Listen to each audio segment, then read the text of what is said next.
Hello and welcome दोस्तों, आप सभी का स्वागत है। दोस्तों आज हम बात करेंगे कि ऑप्शंस की सीरीज का दूसरा पार्ट है और आज हम बात करेंगे कि ऑप्शंस में डेल्टा वैल्यू के बारे में।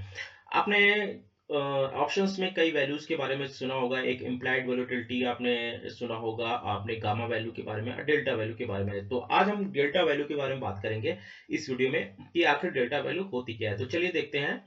और मेरा नाम है शेख जहीर, आप देख रहे हैं टेक मजार। चलिए शुरू करते हैं। दोस्तों जैसे कि आपको पता है कि अगर आप ऑप्शंस खरीदते हैं तो ऑप्शंस खरीदने के बाद उसमें एक वोलेटिलिटी आती है, ठीक है।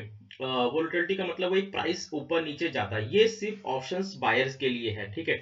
जैसे कि आपने मान लिया कि ये एग्जाम्पल लगा हुआ है आपके सामने, ये मैंने लगा रखा है। ओके, चलिए इसको हम वीकली पे लगाते हैं तो थोड़ा सा आपको ज्यादा समझ में आएगा। तो वीकली, शायद ये वीकली पे ही लगा हुआ है, ठीक है। 24 दिसंबर का, नेक्स्ट वीक का है। तो आपको थोड़ा सा मैं इसमें जूम कर देता हूँ, आपको दिखेगा ताकि बेहतर तरीके से। मान लिया आपने कोई ऑप्शंस खरीदा। जस्ट सपोज आपने 13,580 रुपए का एक कॉल ऑप्शंस खरीदा, बाई किया। तो यहाँ पे जो बिड प्राइस है उससे हमें नहीं पता है। हम इसका देखते हैं कि इसका जो बिडिंग प्राइस है, यानी कि हमने आपने 51 रुपीज में एक कॉल ऑप्शंस को क्या किया, बाई किया। तो जब हम कॉल ऑप्शंस, किसी भी ऑप्शंस को बाई करते हैं, तो अगर ये स्ट्राइक प्राइस से ऊपर की तरफ जाता है, यानी कि ये अगर मैंने आज इसको 51 रुपए का बाई किया अपना प्रीमियम चुका करके, तो अपना जो हमारी लॉट साइज होगी, हमारी लॉट साइज 75 है निफ्टी की। 75 मल्टीप्लाई 51 रुपए, और इसका प्राइस जो भी है मान के चल के 3500 रुपए के आसपास आता है। चलिए मैं एक एग्जांपल मान लेता हूँ कि 3500 रुपए आता है, ठीक है। चलिए हम इसका थोड़ा कलर चेंज कर लेते हैं, आपको समझ में नहीं आ रहा, ठीक है। एग्जाम्पल, ये एग्जाम्पल है, मैं रफली मतलब कैलकुलेट कर रहा हूँ। तो मैंने मान लिया कि है ना 51 रुपए का एक स्ट्राइक प्राइस चुना। तो अब 51 रुपए से ये जितना भी ऊपर जाएगा, ये 51 से 52 हो जाएगा, 51 से 54 हो जाएगा, 51 से 70 60 हो जाएगा, 80 हो जाएगा, ये 100 भी हो सकता है। या ये यहाँ से 51 से आपका जो है 45 40 या फिर आपका जो है जीरो भी हो सकता है। तो ये वैल्यू कौन डिफाइन करता है, ये वैल्यू निकलती कैसे है, कि मतलब ये कैसे निकलेगी। तो ये वैल्यू डेल्टा निकालता है, ठीक है। और डेल्टा कैसे निकालता है, चलिए हम उसको एक एग्जांपल के तौर पे यहाँ पे हम समझते हैं। What is delta. सबसे पहले हम ये समझ देंगे व्हाट इज डेल्टा, ठीक है। व्हाट इज डेल्टा, डेल्टा क्या है। डेल्टा जो है आपके प्राइस अंडरलाइन होते हैं, अंडरलाइन प्राइस होते हैं। देखिए मेरी स्पेलिंग थोड़ी सी गलत हो रही होगी, आप उस पर मत जाइए। जो देखिए, जो भी प्राइस का अंडरलाइन होता है, यानी कि जैसे कि मान लिया आपको बताया कि 50 रुपए का आपने कोई प्रीमियम खरीदा, तो 50 से वो 55 गया, 56 गया, 58 गया, यानी कि जो प्राइस में जो चेंज हो रहा है वो वैल्यू डिफाइन करता है, डेल्टा की वजह से आती है। अब ये जैसे कि मान लिया कि किसी प्राइस का जो है, किसी स्ट्राइक प्राइस का वैल्यू है डेल्टा का 0.5, ठीक है। तो 0.5, जैसे इसको हम मानते हैं कि जो डेल्टा वैल्यू होती है वो मान लिया 0.5 से स्टार्ट होती है। तो अब बोलेंगे 0.5 ये कहां से आया। देखिए 0.5 मान लिया ऐसे आया कि मान लिया कि इसको एक मैथमेटिक्स फार्मूला है, मैथमेटिक्स फार्मूले, ये फार्मूले के हिसाब से बनाया गया है। तो मान लेते हैं कि एक एक आपने कोई ऑप्शंस खरीदा, ठीक है। ऑप्शंस में तो ये क्या कर सकता है, या तो ये ऊपर जा सकता है वन साइड, और वन साइड ये नीचे भी जा सकता है। तो यानी कि आपकी जो प्रोबेबिलिटी है, प्रोबेबिलिटी यानी आपने अगर मैथमेटिक्स के स्टूडेंट होंगे तो आपने पढ़ा होगा कि प्रोबेबिलिटी कितनी हो सकती है किसी भी चीज की।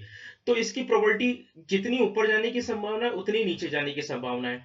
तो यानी कि ये जितना ऊपर जा सकता है उतना नीचे जा सकता है। तो यहाँ पे इसकी दोनों की प्रोबेबिलिटी कितनी हो गई, यानी कि आधा, हम ये मान के चलिए कि जो है ये आधा 0.5 ऊपर जा सकता है, या 0.5 1 जा सकता है, और सॉरी 0.5 नीचे जा सकता है। तो इसकी प्रोबेबिलिटी 1 हो गई। तो 1 की प्रोबेबिलिटी को हमने आधे आधे डिवाइड कर लिया, यानी कि, और तो इसकी जो डेल्टा की वो जो स्टैंडर्ड फार्मूला हो गया इसका, वो स्टैंडर्ड फार्मूला 0.5 हो गया। तो 0.5 यानी कि किसी भी स्टॉक की वैल्यू अगर 50 रुपए है तो सबसे पहले ये 50.5 होगा, फिर 50, फिर 51 होगा, फिर 51.5 होगा। तो ये 0.5 में बढ़ेगा। 0.5 के हिसाब से बढ़ेगा, और उसी तरह से अगर वो नीचे, उसकी डेल्टा की वैल्यू नीचे होगी तो वो 0.5 में नीचे की हिसाब से मतलब होगी। जैसे कि अगर मान लिया 50 रुपीज का प्रीमियम नीचे की तरफ जाता है तो वो फिर सबसे पहले कितना होगा, 49.5 होगा, 49 होगा, 48.5 होगा, और जो है 48 होगा, और इसी तरह से तेजी से गिरेगा। और ये देखिएगा, ये बहुत स्पीड में होता है, ये स्पीड में होता है, ठीक है। जो इतनी स्पीड में होता है तो आपको पता नहीं लगता है कि 0.5 में जो वैल्यू चल रही है, या 1 में चल रही है, 10 में चल रही है, 20 में चल रही है, आपको पता ही नहीं लगता है, क्योंकि वो मिली सेकंड में, माइक्रो सेकंड में काउंट करता है जब वो स्टॉक, किसी स्टॉक का प्राइस इतनी तेजी से ऊपर नीचे होता है। तो इस वजह से आपको वहां चीजें पता नहीं लगती हैं। तो वो चीज है डेल्टा की वैल्यू। अब डेल्टा जो है क्या करता है, डेल्टा ये बताता है कि स्टॉक के अंडरलाइन प्रीमियम में जितना चेंज होगा उसके कंपैरिजन में ऑप्शंस में कितना चेंज आएगा। देखिए डेल्टा मैं अगर यहाँ पे लिख देता हूँ, डेल्टा, ये डेल्टा सोर्स अंडरलाइन प्रीमियम,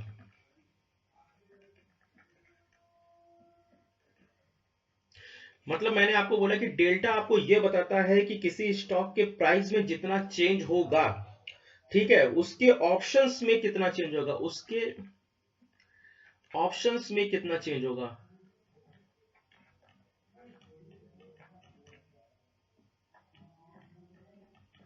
तो डेल्टा ऐसे आपके डेल्टा ये बताता है, ठीक है। मान लीजिए जैसे कि मैंने आपको बताया किसी कॉल का वैल्यू है, जैसे जैसे आपने कोई स्टॉक, जैसे कि निफ्टी का आपने 50 रुपए की क्या खरीदा, सीई खरीदा। सीई का मतलब क्या होता है, 50 रुपए का आपने सीई खरीदा। सीई मतलब इसलिए बोल रहा हूं कि बहुत लोगों को समझ नहीं आता, सीई की कॉल खरीदा आपने, ठीक है। तो उसका जो डेल्टा होगा वो अगर वो ऊपर जाएगा तो कितना बढ़ेगा, 0.5 किस में होगा, प्लस में होगा। और अगर आपने जो है निफ्टी का आपने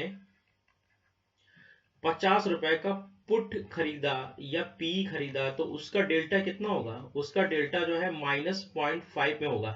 यानी कि जब वो नीचे जाएगा तो माइनस में, वो माइनस में वैल्यू डिफाइन करेगा। जैसे मैंने आपको बताया कि वो पहले 49.5 होगा, फिर जो है 49 होगा, फिर 48.5 होगा, फिर 48 होगा, और इसी तरह से ये वेरी स्पीड में काम करेगा, बहुत स्पीड, सुपर स्पीड में काम करेगा। तो उस हिसाब से आपको पता नहीं लगेगा कि यार ये डेल्टा चेंज भी हो रहा है कि नहीं हो रहा है।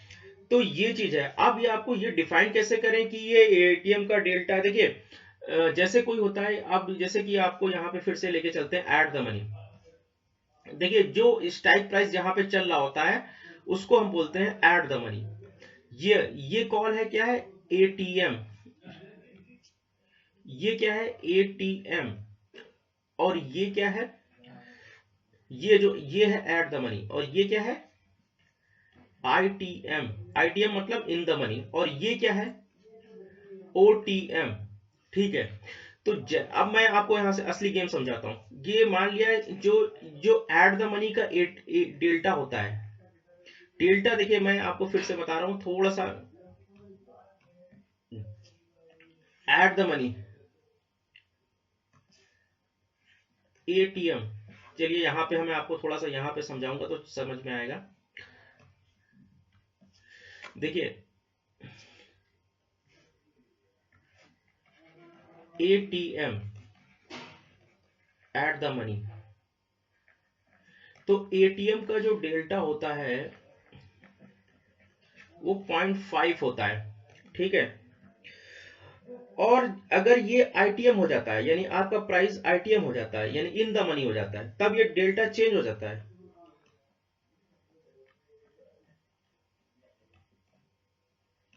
यानी कि आईटीएम का मतलब इन द मनी, यानी कि आपने 50 रुपए का प्रीमियम लिया और 50 रुपए से वो अगर वो 70 रुपए में हो गया, तब आपका प्राइस कितना हो गया, आपका प्राइस एटीएम से आईटीएम आ गया।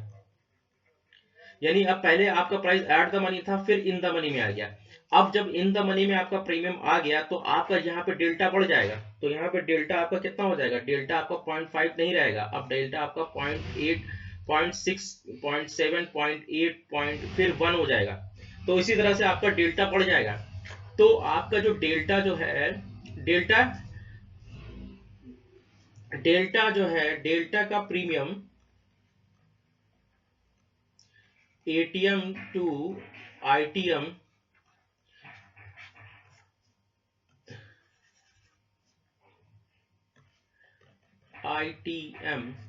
to OTM, यानी कि एट द